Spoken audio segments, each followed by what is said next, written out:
अल्हम्दुलिल्लाहि रब्बिल आलमीन वस्सलातु वस्सलामु अला रसूलिहिल करीम व अला आलिहि व अस्हाबिहि अजमईन। अम्मा बादु अऊज़ु बिल्लाहि मिनश शैतानिर रजीम। बिस्मिल्लाहिर रहमानिर रहीम।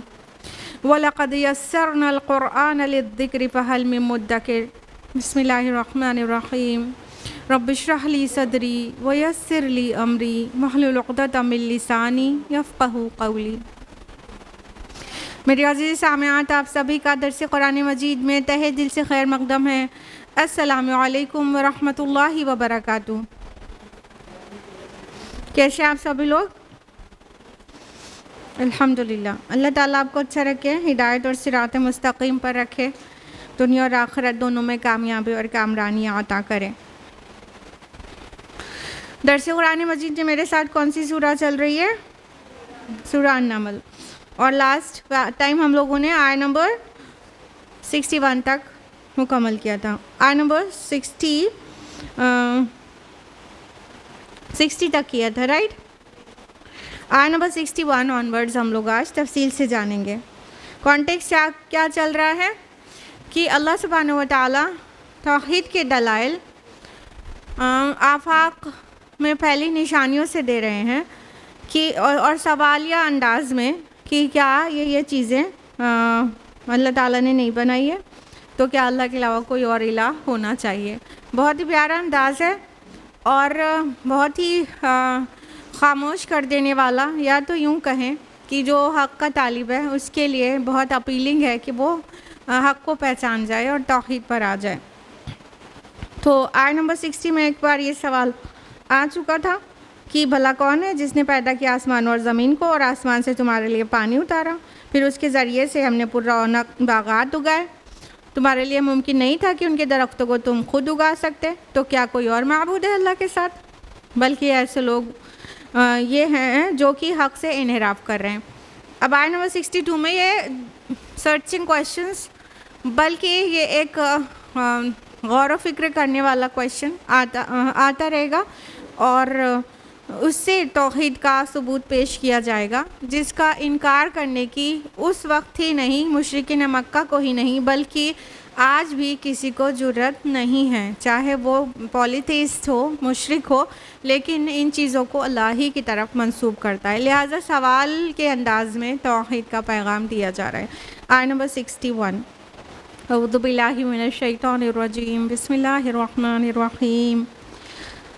अमन जअलल अर्द क़रारन व जअल खिलालहा अनहारा व जअल लहा रवासिया व जअल बैनल बहरैनि हाजिज़ा।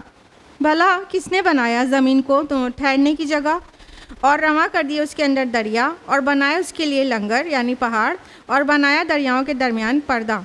इलाहुम्मा अल्लाह, क्या कोई और माबूद भी है अल्लाह के साथ?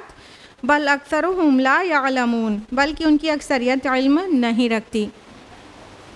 अब अल्लाह सुब्हान ताला आफाक में फैली और निशानियों की तरफ इशारा कर रहे हैं कि देखो, तुम अल्लाह के अलावा और लोगों को माबूद बनाए बैठे हो, ज़रा देखो क्या ये वो करते हैं तुम्हारे दूसरे जो इलाह हैं अल्लाह के अलावा, क्या ये कर सकते हैं? इस आयत में क्या कहा गया कि वो कौन है जिसने ज़मीन को ठहरने की जगह बनाया। बात सिर्फ इतनी सी नहीं है कि ज़मीन को ठहरने की जगह इंसान सोचे कि हाँ घर होता है और घर में ठहर सकते हैं। नहीं, ज़मीन के मुताल्लिक़ उसकी जो साइंस और हिस्ट्री है उसको पढ़िए तो आपको पता चलेगा कि ज़मीन पे कितने अदवार गुज़रे हैं, तब जाके ज़मीन इस लायक हुई है कि हम उस पर ज़िंदगी बसर कर सकें। बहुत सारे एस्पेक्ट से, अनगिनत एस्पेक्ट से ये बात गौर करने और सोचने की ज़रूरत है कि ज़मीन पे जो हम रहते, चलते, सोते और काम करते हैं, वो किस किस तरह से हमें सपोर्ट करती है कि वो हम उस पे उस तरह से जी सकें, ज़िंदगी गुजार सकें। देखिए, स्पेस को ज़हन में लाइए। आपको सबको पता है कि सूरज के राउंड ज़मीन चक्कर लगा रही है। ज़रा आप किसी गाड़ी में तो चक्कर लगाइए किसी चीज़ के अराउंड, फिर आपको मालूम चलेगा ना कि कितना अनस्टेबल है आप। लेकिन हम ये इस कुर्राए अर्ज़ी पर रहते हैं और ये बहुत स्पीड में, मोशन में है, रेवोल्यूशन में है, बल्कि अपनी एक्सिस पर भी ज़मीन घूम रही है और सूरज के अराउंड भी चक्कर लगा रही है, लेकिन हम ज़रा भी इनस्टेबल फील नहीं करते हैं। पूरी स्टेबिलिटी फील करते हैं, कोई भी मूवमेंट नहीं फील करते हैं कि हमारे पैर के नीचे की जो ज़मीन है वो चल रही है। कितने सुकून से हम यहाँ पे रह रहे होते हैं। और फिर ज़मीन में जो कुछ भी है वो हमारे रहने लायक नहीं होता तो हम रह नहीं सकते। यानी पूरा पहाड़ी सिलसिले होते हैं तो हम कहाँ पे रहते हैं, और प्लेन्स होते, लेकिन वो जो ज़मीन के जो कॉन्स्टिट्यूएंट्स हैं, मतलब वो जो मैटर्स हैं जिससे ही हमारा फूड आता है, यानी सॉइल में जो भी एलिमेंट्स हैं वो उस वे में नहीं होते तो भी हम कैसे रह सकते थे, हमारा फूड कहाँ से बनता। इंसान और दूसरे हैवानात और सारे ही नबातात वो सब भी डिस्ट्रॉय होते हैं, डेड होने के बाद वो भी ज़मीन में ही जाते हैं और उनके एलिमेंट्स उसी में मिल जाते हैं, रिलीज़ हो जाते हैं बल्कि कहना चाहिए।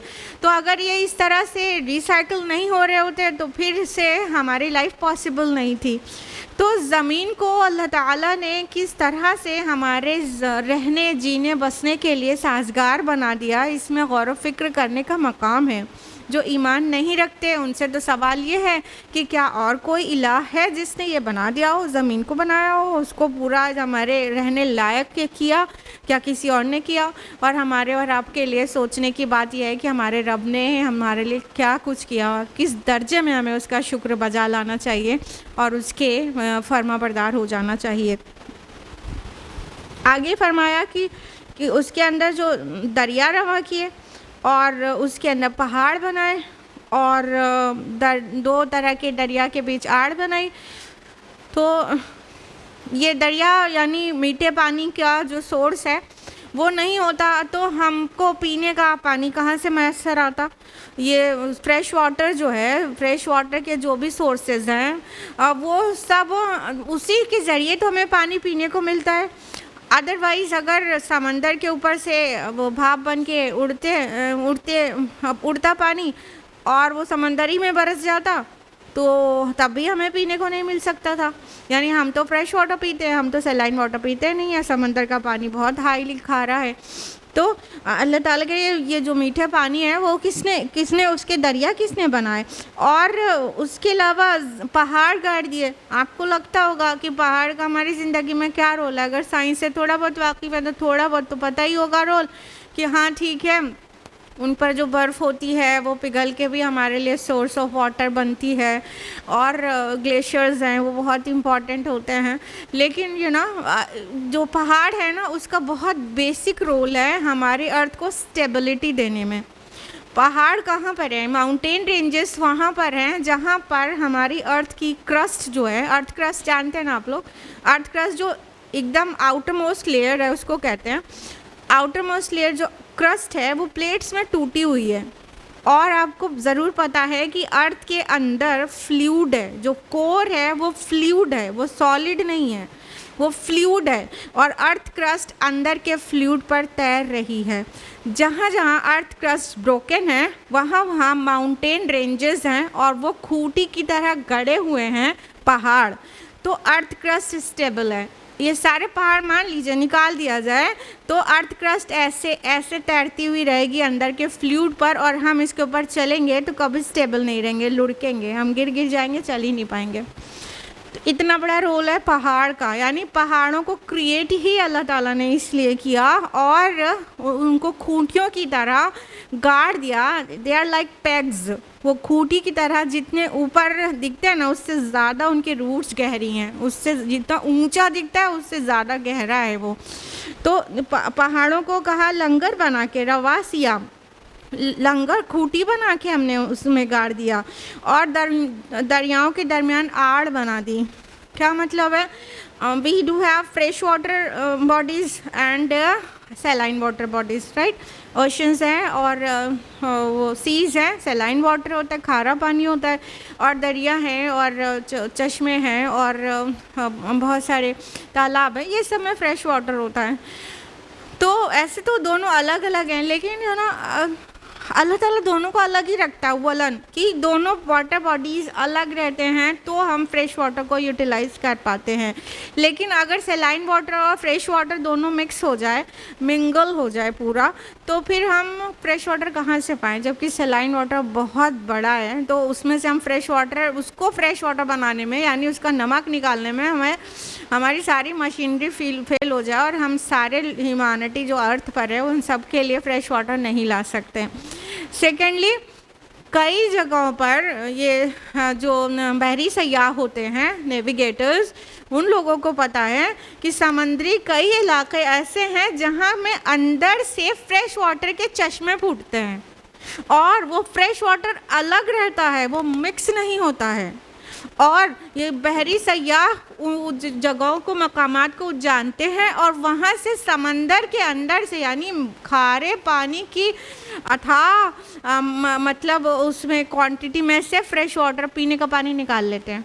यानी समंदर के अंदर फ्रेश वाटर के जो चश्मे फूट रहे हैं वहाँ से वो पीने का पानी बरामद कर लेते हैं आराम से। सुभान अल्लाह। अल्लाह ताला सैलाइन वाटर के बीच में भी फ्रेश वाटर को अलग रखता है, दोनों के दरमियान आड़ है जो एक दूसरे को गडमड होने से रोकती है। और सैलाइन वाटर में जहाँ फ्रेश वाटर गिरता है, डेल्टा एरिया जो होता है जहाँ रिवर एंड होके समंदर में मिल जाती है, वहाँ पर भी रिवर का पानी अपनी मिठास लिए हुए होता है और वो सैलाइन वाटर अपनी क्वालिटीज़ को मेंटेन किए हुए होता है, वो दोनों गडमड नहीं हो जाते हैं। तो बहुत तरह से अल्लाह ताला इन चीज़ों को सेपरेट रखते हैं। तो अब अल्लाह ताला का सवाल है कि क्या कोई और इलाह है जो जिसने ये सब किया है या कर सकता है? यानी ये ऐसे सवाल हैं, सवालात हैं बहुत सारे जिनके जवाब में मुशरिकीन भी, चाहे वो मुशरिकीन मक्का हो, चाहे आज के दौर के भी कोई भी मुशरिक हो, उनके दिमाग में भी कभी भी ये कॉन्सेप्ट नहीं है कि ये इतने बड़े काम यहाँ पे जो अल्लाह ताला वाइजली मेंशन कर रहे हैं, इतने बड़े काम कोई और कर सकता है वन एंड सुप्रीम गॉड के अलावा, चाहे वो खुदा बोलें, अल्लाह बोलें और या कोई और नाम से अल्लाह ताला को याद करें। लेकिन वो ये बातें जो एक सुप्रीम पावर को बिलीव करते हैं ना, पॉलिथिस्ट कौन होते हैं? एक खुदा को तो मानेगा, उसके साथ और को भी मान लेगा, लेकिन ये सारे काम के लिए किसी का क्लेम नहीं होता कि हमारे स्मॉल जी गॉड्स ने किए हैं, ये देवी देवताओं ने किए हैं। नहीं, ये सबको अल्लाह ही की तरफ मंसूब करते हैं। तो फिर बड़े ही एतमाद के साथ ये सवाल किया गया, इलाहुम्मा अल्लाह, क्या और भी कोई इलाह है अल्लाह के साथ? यानी ये जो कुछ ये सब जो कर सकते हों, बल अक्तरहुम ला यालमून, बल्कि उनकी अक्सरियत नहीं जानती, यानी कि जानना ही नहीं चाहते हैं, गौर व फिक्र ही नहीं करना चाहते हैं इसलिए, और जब नबी हमारा बता रहे हैं तो भी नहीं सुनना चाहते हैं। तो ऐसे ही वो जाहिल ही रह जाएंगे, वो नहीं जानते, वो नहीं समझते, नहीं समझ कर नहीं देते। आयत नंबर 62, अम्मा युजीबुल मुत्तरा इज़ा दअऊ व यक्शिफु सूअ, भला कौन है जो सुनता है एक मजबूर और लाचार को जब वो उसको पुकारता है और उसकी तकलीफ़ को दूर कर देता है। वयजअलुकुम खुलफ़ाअल अर्द, और जो तुम्हें जानशीन बनाता है ज़मीन में। इलाहुम्मा अल्लाह क़लीलन मा तज़क्करून, क्या कोई और माबूद भी है अल्लाह के साथ? बहुत ही कम नसीहत है जो तुम लोग हासिल करते हो।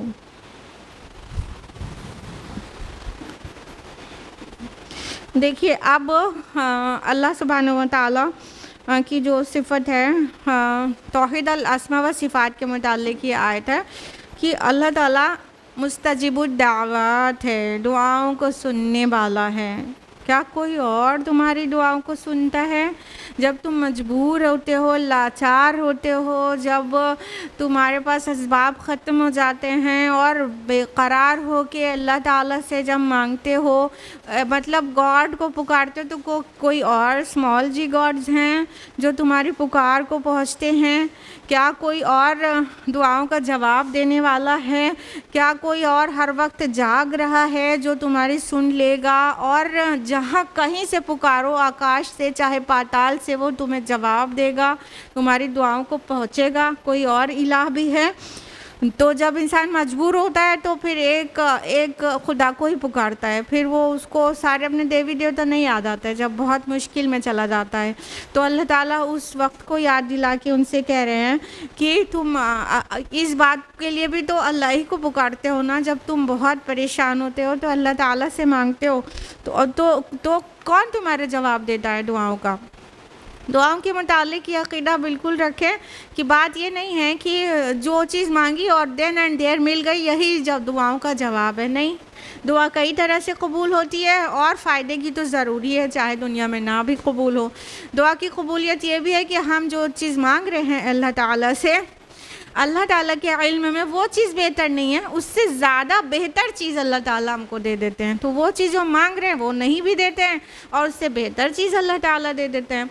समटाइम्स ऐसा भी होता है कोई चीज़ के लिए हम अभी जल्दी करें हमें वो चीज़ मिल जाए, लेकिन उसका सही वक्त अभी नहीं होता है तो भी अल्लाह ताला नहीं देते हैं, और जब उसका सही वक्त आ जाता है तो वही आपकी मतलूबा चीज़ आपको मिल जाती है। ठीक है, या तो अगर आप दुआ मांग रहे हैं ऐसी चीज़ के लिए जो थ्रू आउट आपके लिए कभी भी मुफीद नहीं है, आप जानते नहीं हैं, आपको फ्यूचर का इल्म नहीं है, तो वो मांगते जा रहे हैं आप, लेकिन अल्लाह जानते हैं ये आपके लिए बेहतर नहीं है, तो आप उसके बदले में अल्लाह पाक दुनिया में कोई मुसीबत टाल देते हैं आपसे कि वो आपकी वो दुआ आंसर नहीं हुई थी ना, तो उसके बदले में दुनिया में कोई मुसीबत से आप बाहर आ जाते हैं, वो सब आपको पता नहीं होता है।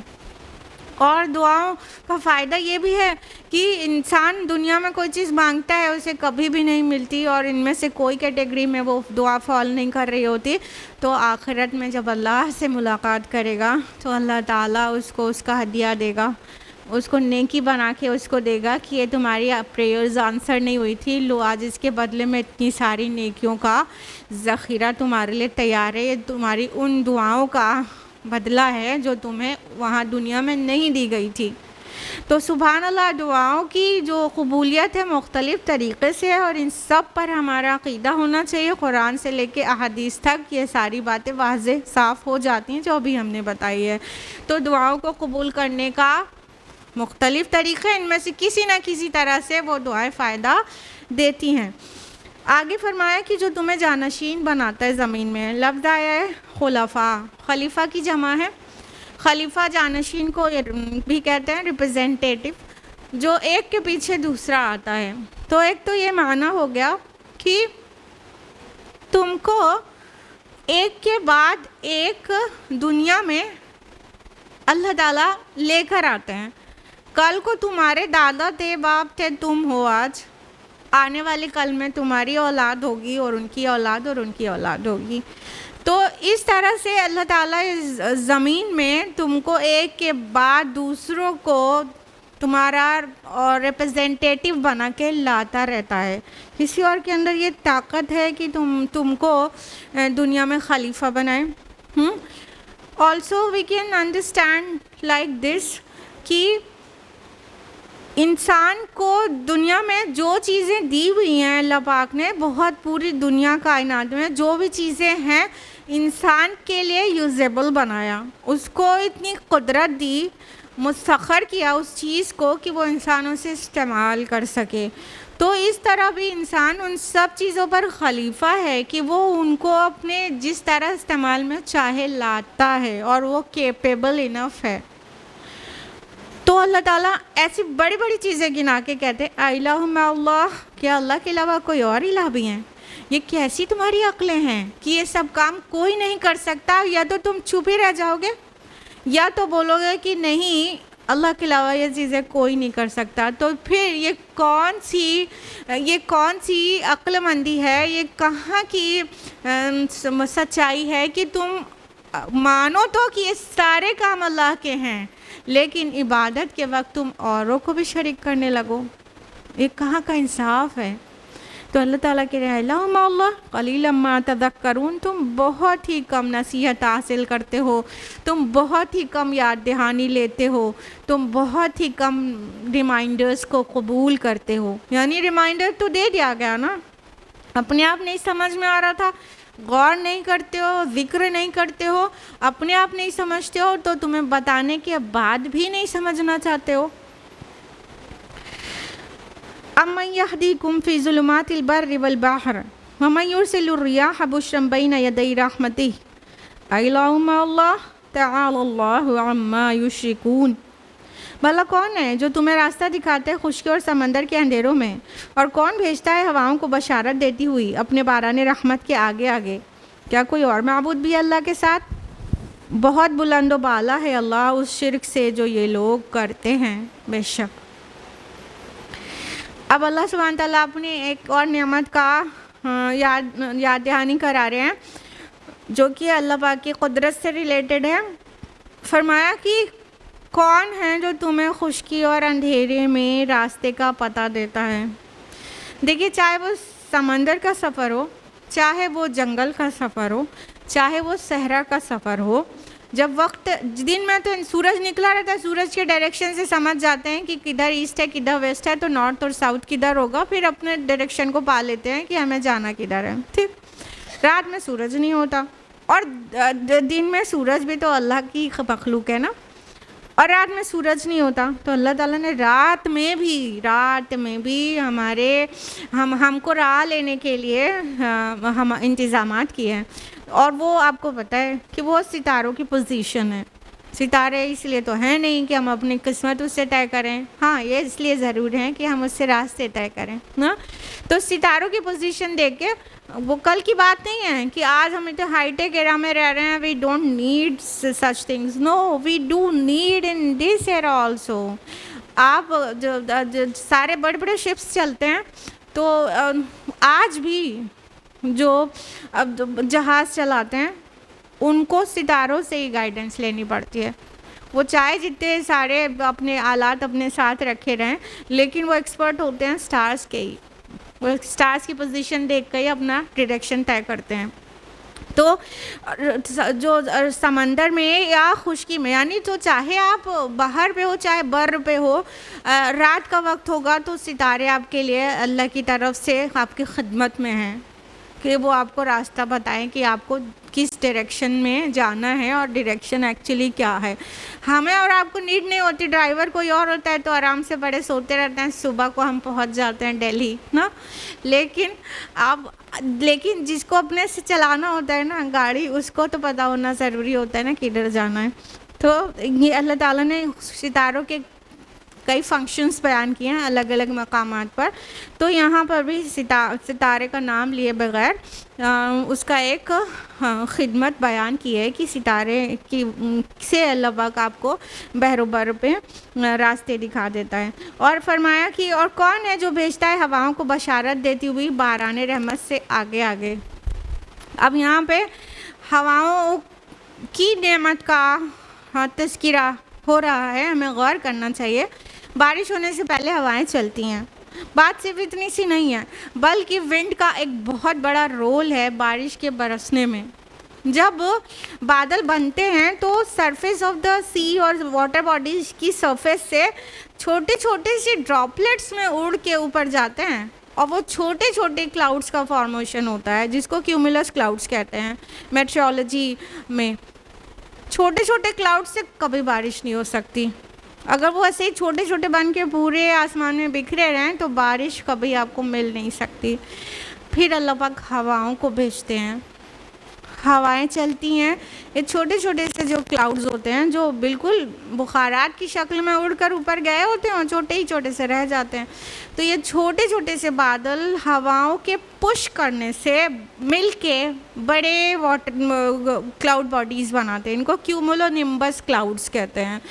जब ये क्यूमुलोनिम्बस क्लाउड्स इतने हेवी हो जाते हैं कि वो अब और हेवी हो के रह नहीं सकते तो गिरने लगते हैं, इसको आप बारिश कहते हैं।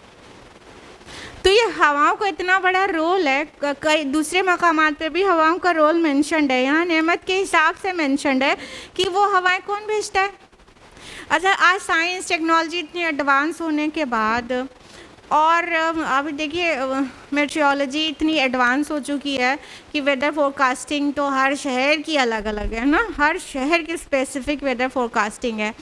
मगर क्या ये इतने सक्सेसफुल हैं कि ये बारिश बरसा लें? अभी 10 दिन से हम लोग हवाएं खा रहे हैं हाँ, बारिश से पहले हवा चलती है, वो खुश करती है इंसान को, क्योंकि उसको उम्मीद होती है अब बारिश होगी ना। लेकिन जब अल्लाह ही की मर्ज़ी नहीं होती, हम लोग कम से कम 10 दिनों से फोरकास्ट रोज़ाना देख रहे हैं, सभी लोग की नज़र फोरकास्ट पे है कि किस दिन बारिश होगी, और सब दिन फोरकास्ट में रहेगा कि हाँ आज इतने बजे बारिश हो जाएगी, और जब उतने बजे का बारिश का कहीं पता नहीं, और 2-2 घंटे बढ़ाते जाएंगे फोरकास्ट। देखो ह्यूमन वर्क ह्यूमन ही रहने वाला है ना। कोई बारिश मतलब खाली हम लोग हवा ही खा रहे हैं, बारिश हो नहीं रही है, तो क्या पूरी साइंस मिलके, पूरे यूएस की साइंस और इंडिया की साइंस और पूरे वर्ल्ड की साइंस टेक्नोलॉजी मिलके हमें बारिश बरसा देने वाला कोई भी काम कर सकते? क्या इनके पास इतने बड़े इक्विपमेंट्स हैं कि वो बारिश बरसा दें, हवाएं चला के बादलों को बरसने पर आमादा कर दें? Not at all. तो अल्लाह ताला इन चीज़ों को बता रहे हैं, क्या और कोई भी है जो ये कर सकता है? अल्लाह, कोई और इलाह भी है अल्लाह के अलावा? जब ये सारी चीज़ें अल्लाह ताला कर रहे हैं तो माबूद तुमने दूसरों को कैसे बना लिया अल्लाह के साथ? माबूद भी तो फिर एक ही होना चाहिए, उसी की इबादत होना चाहिए जिसके लिए जिसका दिया हुआ ये सब कुछ है, जिसका किया हुआ ये सब कुछ है। आगे फरमाते हैं कि बुलंद बाला है अल्लाह उस शिर्क से जो ये लोग करते हैं, बेशक व शुबा। यानी अब मुंह पे मार दिया गया कि तुम अल्लाह के साथ शिर्क करते हो, इतनी घिनौनी या गलीज़ चीज़ है, और अल्लाह तो इससे बहुत बुलंद है कि उसके कामों में किसी का ज़र्रा बराबर का भी एसोसिएशन हो, किसी का कंट्रीब्यूशन हो, यहाँ तक कि सजेशन भी नहीं। अल्लाह पाक है इन चीज़ों से कि अपनी ही मखलूक से किसी से सजेशन ले, कंट्रीब्यूशन ले या अपने साथ एसोसिएट करे तब जाके वो कोई काम करे। अल्लाह पाक है इन चीज़ों से बेशक व शुबा। अम्मा यब्दउल खल्का सुम्मा युईदुहु, भला कौन है जो इब्तिदान पैदा करता है मखलूक को फिर उसका इआदा करता है। वमन यर्ज़ुकुकुम मिनस समाई वल अर्द, और कौन है जो तुम लोगों को रिस्क देता है आसमानों और ज़मीन से। इलाहु मअल्लाह, क्या अल्लाह के अलावा कोई और माबूद है? कुल हातु बुरहानकुम इन कुंतुम सादिकीन, कि आपका ये कि लाओ अपनी दलील पेश करो अगर तुम सच्चे हो। अब अल्लाह ताला अपनी एक और नेमत का जिक्र कर रहे हैं कि ज़रा सोचो तो, ज़रा गौर तो करो कि कौन पहली बार पैदा करता है। यब्दउ इब्दा से है, कौन पहली बार तख्लीक करता है। इब्दा देखिए तख्लीक के लिए बहुत सारे अल्फाज आते हैं, खलक भी आता है, फतरा भी आता है, बदा भी आता है, ठीक है। तो ये बदा है, वो यहाँ पर आए यब्दउ, तो बदा से है। इसका मतलब होता है आउट ऑफ नथिंग कोई चीज़ क्रिएट करना। वो क्रिएटर बदी कहलाएगा जो कि बिना किसी चीज़ के कोई चीज़ बना दे। कोई बना सकता है? कोई है? अभी साइंस के ऊपर भी आते हैं, और फिर उसका इआदा करे, उससे रिपीट करे। कोई है? अगर आपके दिमाग में टिश्यू कल्चर और मॉलिक्यूलर बायोलॉजी और जेनेटिक्स ये सब घूमने लगा कि अभी क्या है, साइंटिस्ट लोग काफ़ी चीज़ें अपनी मर्ज़ी से बनाते हैं, यहाँ तक कि हमारी सब्जियां और फल भी उनकी दखल दिए हुए के बाद हमको बरामद होते हैं। तो सी they are not able to create a single cell even after they would unite themselves। वो बगैर किसी टिश्यू के लिए कोई चीज़ को कल्चर नहीं कर सकते, टिश्यू को कल्चर करते हैं। टिश्यू तो अल्लाह का है ना, सेल उन्होंने नहीं बनाई है, सेल उन्होंने नहीं बनाई है। कोई सेल उन्हें लेना ही होता है जिसको वो आर्टिफिशियल मीडिया में ग्रो कराते हैं, फिर उस टेक्नोलॉजी को टिश्यू कल्चर कहते हैं। तो वो मीडिया प्रोवाइड करते हैं, सेल को क्रिएट करने पे आज तक कादिर नहीं है। एक बहुत ग्रेट बायोलॉजिस्ट हैं प्रेजेंट टाइम के, वो डॉक्टर ब्रूस लिप्टन ने सेल बायोलॉजी पे बहुत बड़े रिसर्चेस किए हैं और सेल पे स्टडी किया है। वो एक बुक भी लिखी है, द बायोलॉजी ऑफ बिलीफ नाम से। पहले वो एथीस्ट थे, फिर उन्होंने जब सेल को बहुत बहुत बहुत स्टडी किया, बहुत सारे रिसर्चेस करके देख लिया कि सेल किस तरह फंक्शन करती है। सेल जानते ना, कोशिका जो हमारे मतलब किसी भी लिविंग बीइंग की एक यूनिट है, स्मॉलेस्ट यूनिट, जिनसे मिलकर टिश्यू बनता है। जब ब्रूस लिप्टन ने सेल को बहुत स्टडी कर लिया, तब वो खुदा के मौजूदगी की गवाही देने लगे। कहते हैं कि सेल जिस तरह से वर्क करती है, ये अपने आप में जैसे एक पूरा ह्यूमन है। एक सेल भी हर एक सेल एक ह्यूमन बीइंग की तरह इतना वेल वर्क करती है। और उसकी फंक्शनिंग को देख के उन्हें समझ में आ गया कि अपने आप ये नहीं हो सकता, ये अपने आप नहीं हो सकता है। एथिस्ट यही तो कहते हैं ना कि बस थ्योरी ऑफ प्रोबेबिलिटी से कायनात बन गई और उसी तरह से बस इत्तेफाक से सब चीज़ हो गया।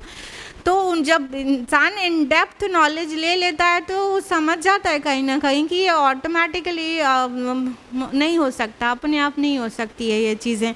तो वो थीस्ट हो गए, अब वो गॉड पर बिलीव करते हैं। तो अल्लाह ताला कह रहे हैं कि कौन तख्लीक की इब्तिदा करता है फिर उसका इआदा करता है। सिर्फ इआदा करेगा नहीं, ये माना भी हो सकता है कि तख्लीक की इब्तिदा आउट ऑफ नथिंग, हर चीज़ को अल्लाह ताला ने अपने कलमा कुन से पैदा कर दिया, ठीक है, और उसका इआदा करेंगे। उन्हीं सभी क्रिएशंस को अल्लाह ताला रिवाइव करेंगे, रिजरेक्शन होगा हमारा रोज़े आखिरत, तो इआदा इसको भी कहेंगे। तो उस पर भी कोई कादिर नहीं है अल्लाह के अलावा। तख्लीक का इआदा इस तरह भी हम अंडरस्टैंड कर सकते हैं साइंटिफिकली कि ह्यूमन से ह्यूमन, बंदर से बंदर, और चिंपैंजी से चिंपैंजी, और करेले से करेला, आम से आम, और अनार से अनार निकलता चला जा रहा है। कोई पूरी दुनिया की ताकत मिल के एक चने के बीज से अंगूर का पेड़ नहीं निकाल सकती, कोई भी नहीं। पूरी साइंटिस्ट और पूरी टेक्नोलॉजी मिलकर जो अल्लाह ताला ने पोटेंशियल एक बीज में रखा है, वो पोटेंशियल के साथ ही उसका पौधा ग्रो होता है। ह्यूमन से ह्यूमन ही पैदा होगा और बंदर से ह्यूमन नहीं पैदा हो जाएगा। डार्विन साहब अक्ल के बहुत ही कमज़ोर थे, माजरत के साथ डार्विन साहब से, ठीक है। तो इस तरह एक इआदा अल्लाह ताला करते हैं। हर एक चीज़ अपनी असल से दूसरी बनती चली जाती है और वो एक काइंड से दूसरा काइंड नहीं होती। डार्विन थ्योरी के बहुत सारे उसकी मुखालफत की है, बड़े बड़े साइंटिस्ट ने की है, और ये बिल्कुल इम्पॉसिबल है। थ्योरी थी, कोई वो नहीं था। डार्विन थ्योरी कहलाती है, को डार्विन फैक्ट नहीं कहलाता है, ठीक है। तो डार्विन थ्योरी बस थ्योरी थी, बस मार देने लायक मुंह पे थ्योरी थी, वरना कोई बड़े से बड़ा म्यूटेशन भी एक सेल को दूसरे काइंड ऑफ सेल में कन्वर्ट नहीं कर सकता, बड़े से बड़ा म्यूटेशन भी करोड़ साल में भी। साइंटिस्ट ये कहते हैं तख्लीक आउट ऑफ नथिंग अल्लाह ने की, इआदा अल्लाह ताला करता है, उसी काइंड से उसी काइंड की अनवा को पैदा करता है और इसके अलावा कुछ नहीं होता है। और किसी के अंदर भी ताकत नहीं है कि छेड़छाड़ कर सके इसमें। जो भी थोड़ी बहुत छेड़छाड़ इन लोगों को जेनेटिक इंजीनियरिंग के ज़रिए थोड़ा इधर उधर कर सकते हैं तो उतना ही कर सकते हैं, ये बिना किसी चीज़ के कुछ पैदा नहीं कर सकते और एक चीज़ को थ्रू आउट चेंज्ड स्पीशीज़ में कन्वर्ट नहीं कर सकते हैं। तो अल्लाह ताला कह रहे हैं हाय। अब अच्छा, ये तो 14 सदियों पहले ये बात कही गई है, आज साइंस एडवांस होने के बाद भी ये चीज़ पर कोई कैपेबल नहीं है। यानी ये आयत आज भी उतनी ही चैलेंजिंग है, उतनी ही ज़ोर के साथ अपने को पेश कर रही हैं। ये नहीं कि 14 सदियों पहले कोई बात कही गई होती, साइंस एडवांस होने के बाद वो मुंह पे मार दी जाती अगर ह्यूमन हैंडीवर्क होता। लेकिन this is not human handiwork, this is word of Allah सुब्हानहू व तआला। तो आज भी साइंस टेक्नोलॉजी इतनी एडवांस होने के बाद भी उतने ही कॉन्फिडेंस से और उतने ही चैलेंज के साथ ये क्वेश्चन पोज कर सकते हैं। फरमाया कौन तुमको रिस्क देता है आसमानों से और ज़मीन से। कभी अपने रिस्क रसानी पे गौर ज़रूर करें। यहाँ पर जितने पॉइंट्स आए थे सभी गौर व फिक्र के लायक हैं, लेकिन रिस्क रसानी पर तो बहुत ही गौर किया करें, बहुत, कि कैसे पॉसिबल होता है आपकी प्लेट में वो रोटी और सब्ज़ी और दाल और फिश और चिकन, कैसे पॉसिबल होता है। क्या किसी के बस में है कि आपके लिए खाना तैयार कर दे। I am not talking about cooking the food in the kitchen, वो तो आपकी मदर कर लेती हैं। ज़रा सोचिए कि हमारा एक फूड बनने के लिए क्या क्या ज़मीन आसमान की कितनी ताकतें मिल के वो बनाती हैं। देखिए, सूरज की रोशनी नहीं हो तो फोटोसिंथेसिस नहीं हो सकती ना। सूरज की रोशनी चाहिए, ऑक्सीजन चाहिए, कार्बन डाइऑक्साइड चाहिए और वाटर चाहिए, सही टेम्परेचर चाहिए, सही प्रेशर चाहिए। ये सारी चीज़ें नहीं हो तो एक बीज कभी फूट के एक पौधा नहीं बन सकता और पौधा बड़ा होके वो हमारा फूड नहीं बना सकता। इतनी सारी चीज़ें और भी बहुत सारी चीज़ें ना, हमने बहुत मोटी मोटी चीज़ें गिनवाई हैं आपको, बाकी और गैसेस का भी रोल होता है और बहुत सारी और चीज़ें सपोर्ट करती हैं तब हो पाता है। तो इतनी मतलब ज़मीन से लेकर आसमान तक की ताकत, मतलब सूरज की रोशनी भी ज़रूरी है। एक महीना सूरज ना निकले तो शायद फूड पॉइजनिंग हो जाए, पूरा जितना भी फूड है हमारा वो पॉइजन होकर डिस्ट्रॉय होने लगे, उसमें सब मतलब वो बैक्टीरिया लग जाए और फंगस लग जाए, बिल्कुल फूड नहीं प्रोड्यूस हो सकता। और सूरज की रोशनी रहे तो नया फूड मतलब पैदा ही नहीं हो सकता, क्योंकि फोटोसिंथेसिस सूरज की रोशनी के बगैर कैसे होगी। तो इतनी दुनिया की ताकतें मिलके तब हमारा फूड बनाती हैं, फिर हमारे प्लेट्स में आता है। तो अल्लाह ताला कह रहे हैं कि अच्छा बताओ तुम्हें ज़मीन और आसमान से रिस्क कौन देता है। अच्छा, खाली रिस्क फूड ही तो नहीं है, रिस्क हर एक प्रोविज़न को कहते हैं ना। हर एक चीज़ जो अल्लाह ने अता की है वो रिस्क है, चाहे वो इल्म हो, चाहे वो अक्ल हो। तो इन सब चीज़ों को भी, खाना पीना, हवा पानी और अक्ल और फ़हम और इल्म, कॉम्प्रिहेंशन, ये सब रिस्क है।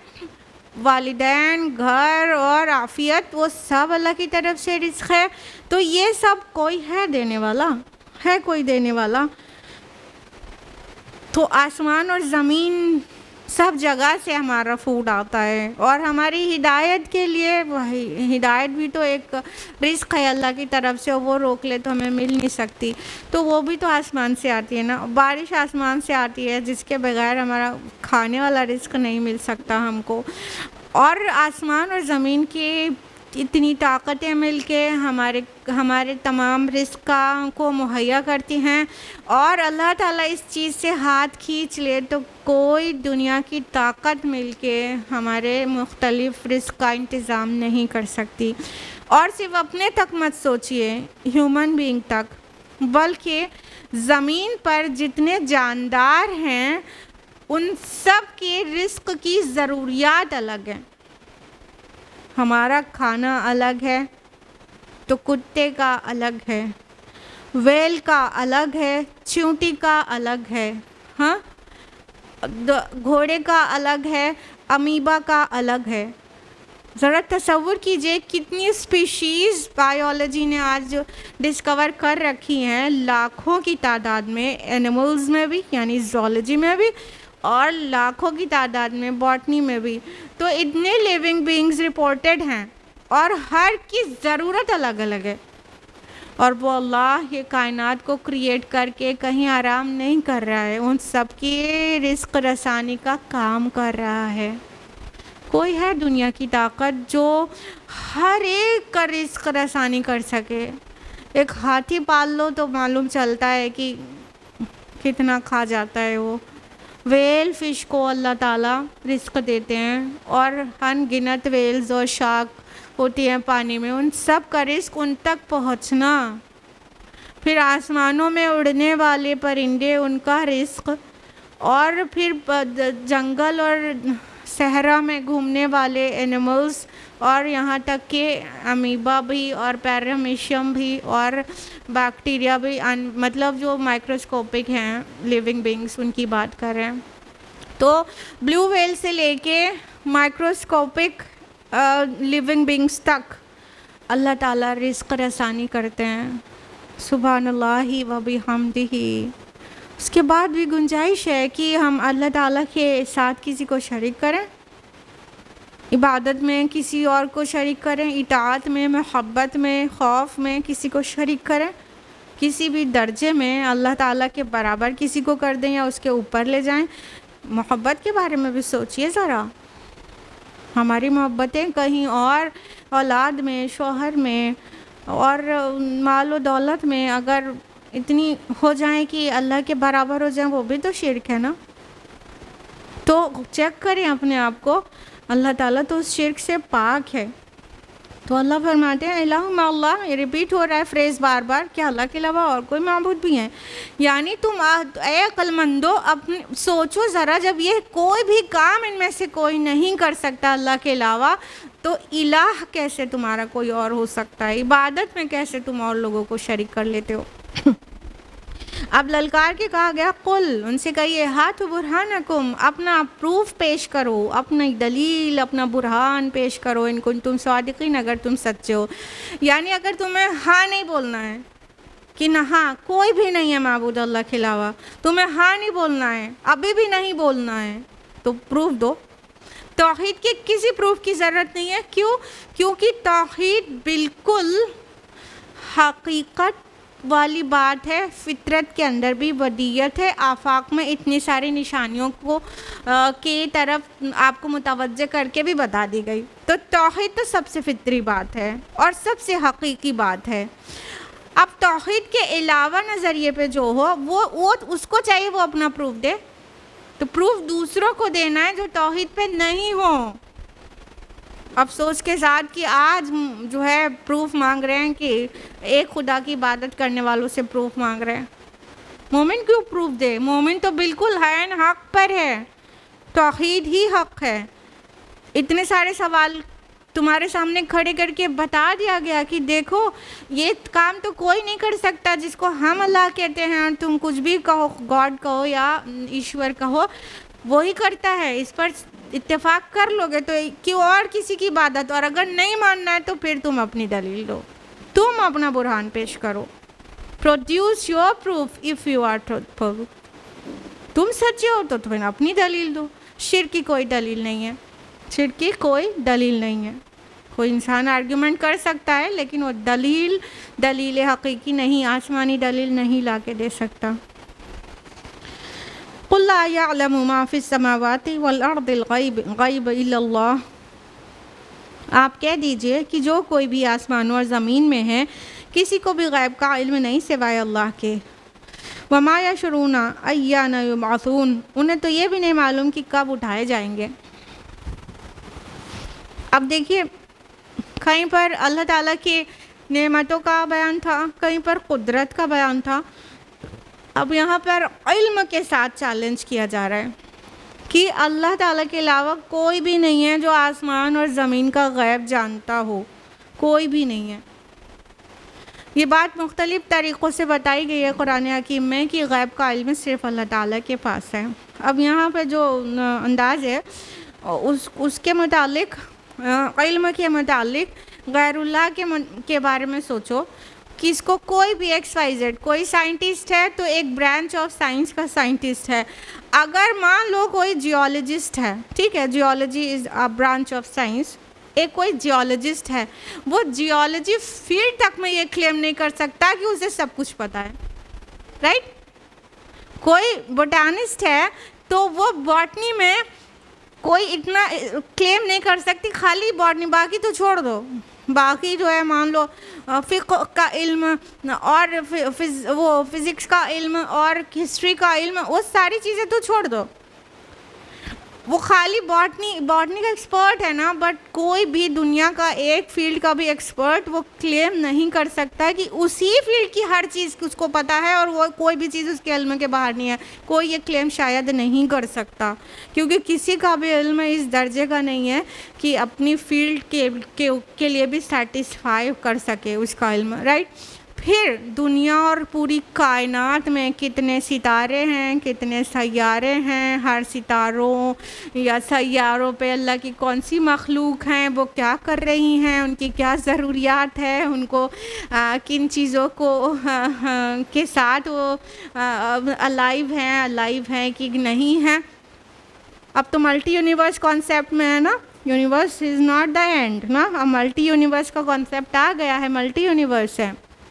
मल्टी यूनिवर्स में कौन कौन कहाँ है, खाली stars you can not count, you know, we can not count even the stars of Milky Way galaxy only. एक गैलेक्सी का भी स्टार्स हम पूरा काउंट नहीं कर सकते हैं ना।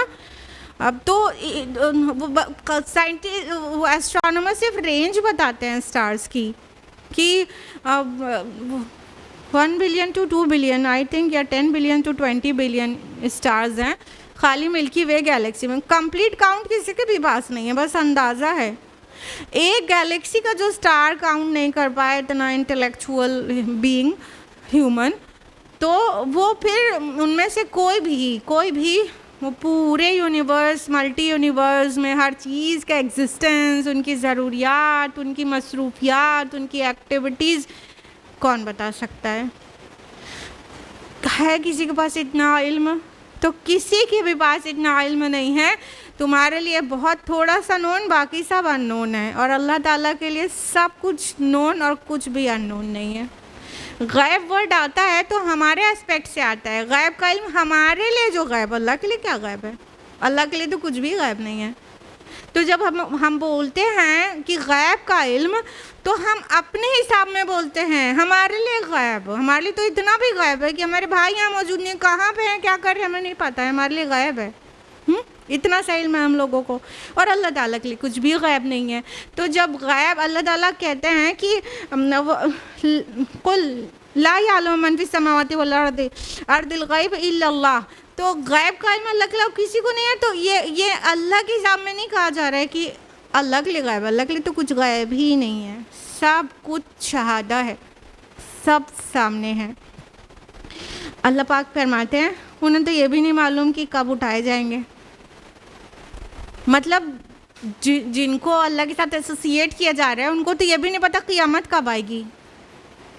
एक तो यही पता चल गया कि ये मर गए हैं या मर जाएंगे, और फिर उठाए जाएंगे और किसी और की मर्ज़ी से उठाए जाएंगे, और इनके इल्म की हद ये है कि इनको ये तक नहीं पता कि कब उठाए जाएंगे। यानी क़ियामत का इल्म अल्लाह पाक ने किसी के भी साथ शेयर नहीं किया है। तो अल्लाह के साथ किसी और को एसोसिएट करना, इससे बड़ी बेवकूफ़ी का काम यूनिवर्स में कोई भी नहीं हो सकता है, क्योंकि सारे दलाइल मौजूद हैं अल्लाह के एक होने के। बलिदार का इल्म हम फिल आखिरा, बल्कि थक हार गया है उनका इल्म आखिरत के बारे में। बल हम फी शक मिन्हा, बल्कि उसके बारे में वो शक में मुब्तला हैं। बल हम मिन्हा गमून, बल्कि उसकी तरफ से वो अंधे हो चुके हैं। 3 बातें कही गई हैं आखिरत के इल्म के मुतालिक। नंबर 1 कि उनका इल्म आखिरत के बारे में थक गया है, हैंड्स अप हो गए, कहीं ना कहीं हार गए हैं। यहाँ बलिदार का आया है। इद्दार का जो है वो एक्चुअली तदारुक से बना है। तदार का था जो मुदगम होके इद्दार का हो गया, यानी गडमड हो गया, मिक्स हो गया। 3 बात कही गई हैं आखिरत के बारे में, इनका इल्म गडमड हो गया है। यानी कि जब इन्होंने आसमानी हिदायत को शामिल नहीं किया अपनी थॉट्स में, तो ये पूरी तरह से गोल गोल घूमते रह गए और आखिरत के बारे में सही तावील नहीं दे पाए। तो आखिरत का इल्म इनके लिए सब गडमड सी चीज़ हो गई है कि सही से तहकीक से कुछ कह ही नहीं पाते हैं। दूसरी बात ये कही गई बल्कि उसकी तरफ से शक में मुब्तला हैं। ये अगली स्टेज की बात है, जब अपने ही तरह से गौर करेंगे, खाली फ़िलासफ़र बनना पसंद करेंगे, मोमिन और मुस्लिम बनना नहीं पसंद करेंगे, तो क्या है कि वो जो गडमड इल्म है उनके पास, भूल भुलैया, उससे फाइनली वो शक में आ जाएंगे ना। बल्कि इंटरमीडिएट फेज़ है कि वो शक में मुब्तला हो जाएंगे, पता नहीं है कि नहीं है, पता नहीं रिजरेक्शन होगा कि नहीं होगा, पता नहीं हम मरने के बाद कोई लाइफ है कि नहीं है, बस वो शक में मुब्तला है। ये बीच वाली स्टेज है। 3rd थिंग कही गई बल्कि वो उस तरफ से अंधे हो गए हैं। जब गडमड होने के बाद शक में मुब्तला हुए, शक में मुब्तला होने के बाद परेशान हुए, तो फाइनली क्या कह दिया कि इस तरफ से आंखें मूंद लेना ही समझदारी है, भूले रहो उसको, ठंडे बस्ते में डाल दो उसको, अंधे हो जाओ उसकी तरफ से। तो ये फाइनल स्टेज है कि अब कैसे अपने को सेटिस्फाई करें। इल्हाम इल्म इन्हें चाहिए नहीं, वही के ज़रिए जो पेश किया जा रहा है उसे रिजेक्ट करें। अपने आप में जो अपनी थॉट से पहुँचे हैं तो वो यहाँ पहुँचे हैं कि ऐसा है, या आखिरत के बारे में उसकी तरफ से दिमाग हटाए रहो, सोचो मत, बहुत कॉम्प्लिकेटेड है। तो इसको कहा गया बल्कि वो अंधे हो चुके हैं। उन्होंने अंधे रहने को बसारत और बसीरत वाला रहने पर प्रेफर किया है। ये तो 3 स्टेजेस हो गई। मुफस्सिरून ने इसको 3 अलग अलग तरह के लोगों से भी एक्सप्लेन किया है कि थक हार गया है आखिरत का इल्म। यानी कुछ लोग इस तरह होते हैं कि कुछ समझ ही नहीं पाते हैं, कंफ्यूज। कुछ लोग इस तरह होते हैं, उससे शक में रहते हैं, हो भी सकता है नहीं भी, हो भी सकती नहीं भी। वो कुरान में उनके स्टेटमेंट्स भी रिकॉर्डेड है ना कि अगर बिलफर्ज हम फिर मरे भी, और वो मरना तो दिखता ही है, अगर बिलफर्ज हम मरने के बाद उठाए भी गए तो आखिरत में भी अल्लाह के यहाँ अच्छा बदला पाएंगे, अच्छा घर पाएंगे। बिलफर्ज मतलब अगर ऐसा हुआ तो, ये शक वाले ही तो लोग हैं। तो और तीसरे काइंड के लोग कहा गया कि वो आखिरत के हिसाब से अंधे हैं, यानी कि वो इनकार करते हैं, खुला इनकार, ऐसा there is no life after death. तो ये लोगों को कहा गया ये अंधे हैं, सब कुछ है सबूत आखिरत के दलाइल, और फिर वही इलाही के ज़रिए इन्हें आगाह किया जा रहा है कि नहीं ये यकीनी है, लेकिन फिर भी वो अपने अंधेपन को ही तरजीह दे रहे हैं।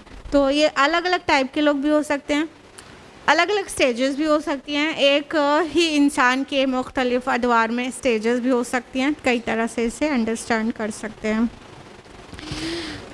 नंबर 67 है वक़ाल अल्लज़ीना कफ़रू अइज़ा कुन्ना तुराबन व आबाउना अइन्ना लमुख़रजून। और ये काफिर कहते हैं कि क्या जब हम और हमारे आबा व अजदाद मिट्टी हो जाएंगे तो क्या हमें फिर से निकाल लिया जाएगा।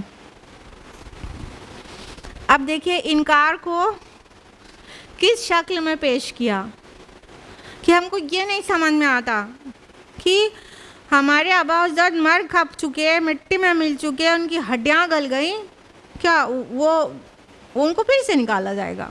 अभी सवाल लेकर आए, जानने के लिए नहीं लेकर आए, हमारे नबी का तमस्खुर करने के लिए। कॉन्टेक्स्ट को याद रखिए, सूरह नमल मक्की सूरा है और नबी सल्लल्लाहु अलैहि वसल्लम सालों से इन्हें बता रहे हैं तौहीद की दावत दे रहे हैं, आखिरत की दावत दे रहे हैं, लेकिन उन्हें समझ में नहीं आ रहा है, तो वो इनकार करने के लिए और नबी की बात की तकज़ीब करने के लिए वो कह रहे हैं कि नहीं, क्या हमारे आबा व अजदाद मर गए, मिट गए, ख़त्म हो गए, मिट्टी में मिल गई उनकी हड्डियों का चूरा भी, तो क्या उन्हें फिर निकाल लिया जाएगा? ये बात अक्ल में आने वाली नहीं। कहीं पर तो ये बात अक्ल से बहुत दूर है। तो वो नबी सल्लल्लाहु अलैहि वसल्लम की तकज़ीब करने के लिए कह रहे थे, पूछ नहीं रहे थे कि आप बता दीजिए तो हम जान जाएं और हम मान जाएं। लक़द बुइदना हाज़ा नहनु व आबाउना मिन क़ब्ल, यही वादा हमसे भी किया गया है और उससे पहले हमारे आबा व अजदाद से भी किया गया था। इन हाज़ा इल्ला असातीरुल अव्वलीन, ये कुछ भी नहीं मगर पहले लोगों की कहानियाँ हैं। यानी अब उनके इनकार का अगला स्टेप उन्होंने बोल के रख दिया कि नहीं, ये जो आप कह रहे हैं ना, यही वादे हमारे बाप दादों से भी किए गए थे। बहुत सारे नबी रसूल आए थे और ऐसे कह रहे थे कि तुम पर अजाब आ जाएगा और तुम्हें मरना है तो तुम्हें दोबारा उठाया जाएगा, ना कहीं अजाब आया ना कहीं कुछ, और ये सब पहलों के अफसाने हैं, असातीरुल अव्वलीन, पहलों की कहानियाँ चलती चली आ रही हैं जो आप हमें सुना रहे हैं। अजाब की ख़बर को पहलों की कहानियाँ कह रहे थे और नबी सल्लल्लाहु अलैहि वसल्लम की तकज़ीब पर कमर बस्ता थे। अल्लाह ताला ने उनको ये फटकारते हुए जवाब दिया आयत नंबर 69 में, क़ुल, उनसे कहिए, सीरू फिल अर्द, ज़मीन में घूमो फिरो, फंज़ुरू कैफ़ कान आक़िबतुल मुजरिमीन, तो देख लो कैसा अंजाम हुआ मुजरिमीन का। कि कैसे बोल दिया पहलों के अफसाने हैं, जाओ ज़रा घूमो ज़मीन में, सीरू फिल अर्द, ज़रा चलो फिरो ज़मीन में, ज़रा सफ़र करो, क्या तुम जाते नहीं हो? अल्लाह ताला ने तुम्हारे लिए इबरत का सामान छोड़ दिया है। जाओ देखो समूद के मस्कन और लूत अलैहिस्सलाम की कौम की बल्टी हुई बस्तियाँ, जाओ सब कुछ, सबके आसार आज तक पड़े हैं तुम्हारी इबरत के लिए, और फ़िरौन की लाश भी पड़ी है। जाओ देखो तुम, और देखो ये वही लोग हैं जो जिसने रसूलों की तकज़ीब की थी और फिर अल्लाह का अजाब आया उन पर, और जो आखिरत का अजाब है वो भी आके रहेगा, आखिरत में जो अजाब है वो भी मिलेगा ही मिलेगा। तो इस पर्पज़ से इबरत हासिल करने के लिए, नसीहत हासिल करने के लिए और अल्लाह ताला की नेमतों में गौर फ़िक्र करके उसका शुक्र बजा लाने के नियत से ये जितनी भी चीज़ें बताई, इन नियतों से ज़मीन में घूमना फिरना भी इबादत है। सुभान अल्लाह।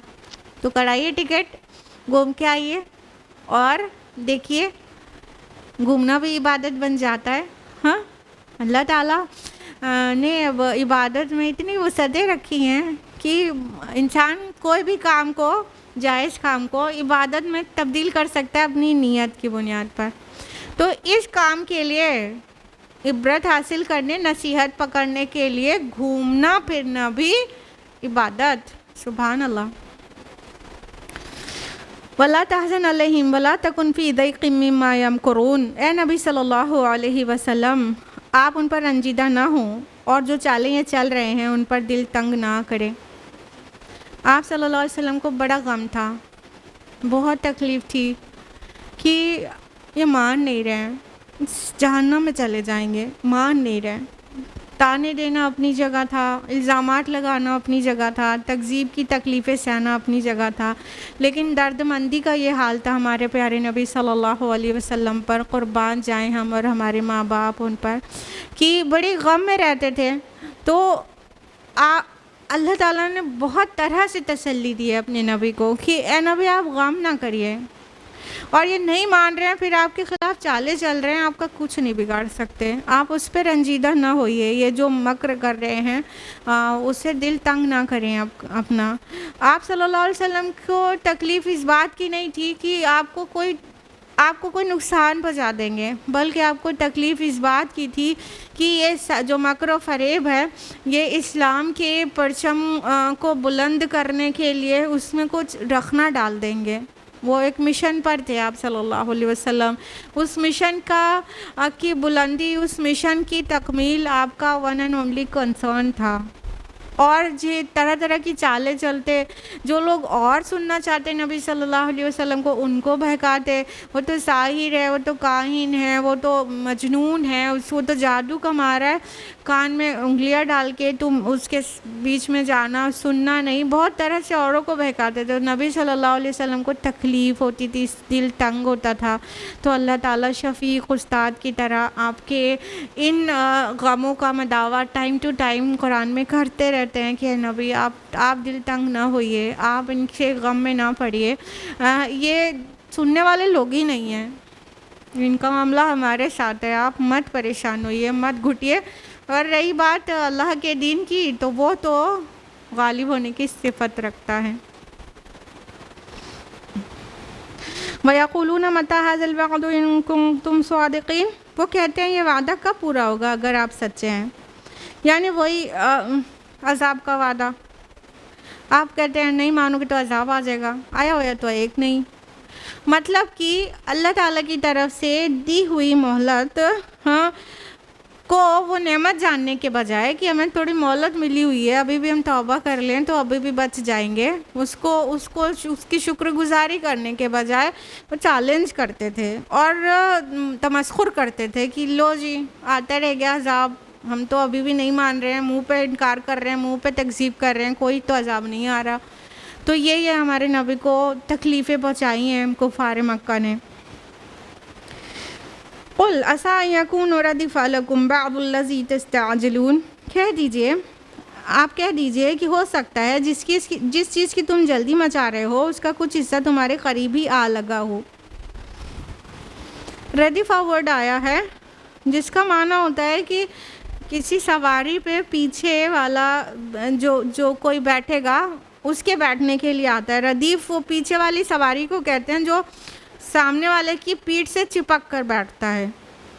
तो यहाँ कहा गया कि क्या पता तुम जिस अज़ाब के लिए चैलेंज कर रहे हो, जिसके लिए ताने दे रहे हो मुझे, वो अज़ाब का एक उसका हिस्सा तुमसे आके चिपक ही गया, तुम्हारे बस तुमसे टच ही होने वाला हो।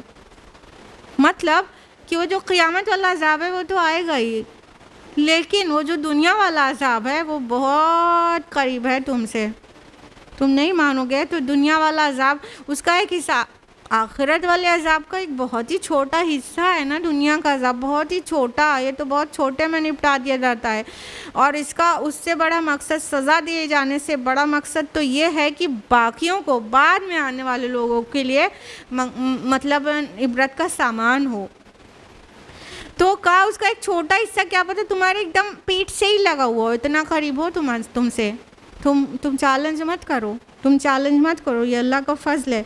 आगे फरमाया व इन्न रब्बका लज़ू फ़ज़लिन अलन्नास, और यकीनन आपका रब बड़े फ़ज़ल वाला है लोगों के हक़ में। वलाकिन्न अक्सरहुम ला यशकुरून, लेकिन उनकी अक्सरियत शुक्र नहीं करती।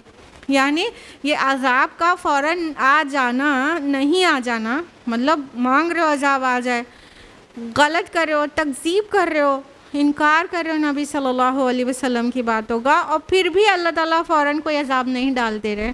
तो ये क्या है? अल्लाह का फ़ज़ल है कि अल्लाह ताला ने अपनी सुन्नत ये बनाई है कि वो मोहलत ज़रूर देते हैं, वो गलती करने के फ़ौरन बाद कोई अज़ाब डाल के काम ख़त्म नहीं कर देते हैं। और अल्लाह इस चीज़ पर पूरे कादिर हैं, तब भी नहीं करते।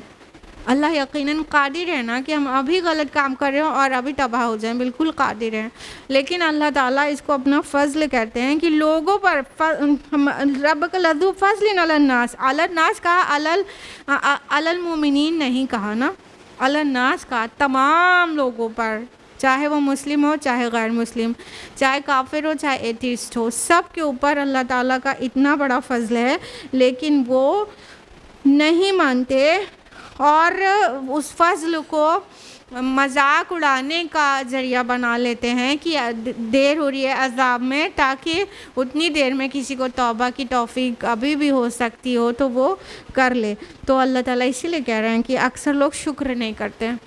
तो अगर हम गुनाह के बाद भी ज़मीन पर धड़ल्ले से घूम रहे हैं और हमें सब कुछ अल्लाह ने जो कुछ दिया है वो दिया हुआ है, सारी नेमतों को दोनों हाथ से अभी भी अवेल करते जा रहे हैं, तो हमें सोचना चाहिए ये अल्लाह का एहसान है कि हमें मोहलत है तौबा की, तो जल्द करें तौबा, देर नहीं करें, ताकि अल्लाह से मुलाकात से पहले अपना अकाउंट सब क्लियर हो चुका रहे।